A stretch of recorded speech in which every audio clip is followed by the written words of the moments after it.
নমস্কাৰ, মই বলু ভদ্ৰ। আজি বিশ্ব পৰিৱেশ দিৱস। মই আপোনালোকক আজি বিশ্ব পৰিৱেশ দিৱসৰ শুভেচ্ছা জ্ঞাপন কৰিছোঁ। বিশ্ব পৰিৱেশ দিৱসটো সকলো লোকেই পালন কৰে। আজিৰ এই দিনটোত বৃক্ষৰোপণ কৰা হয়। এজোপা গছে আমাক বহুতো সহায় কৰে। এজোপা গছে আমাক অক্সিজেন প্ৰদান কৰে, খাবলৈ ফল দিয়ে, গৰমৰ দিনত বহিবলৈ ছাঁ দিয়ে, আমাক কাঠ দিয়ে, খৰি দিয়ে। গছ-গছনি আমাক ইমানবোৰ দিয়াৰ পিছতো মানুহে বনাঞ্চল ধ্বংস কৰি ঘৰ-দুৱাৰ নিৰ্মাণ কৰি আছে। গছ-গছনি কমি অহাৰ কাৰণে অক্সিজেনৰ মাত্ৰাও কমি আহিছে।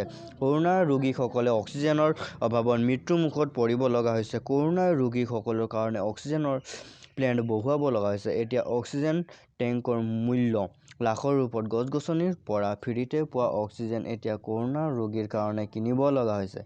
আপোনালোকে এজোপা হ'লেও বেলেগ গছৰ সলনি ফল-মূলৰ গছ ৰোপণ কৰিব। আপোনাৰ অঞ্চলটো চিৰসেউজ কৰি তুলিব।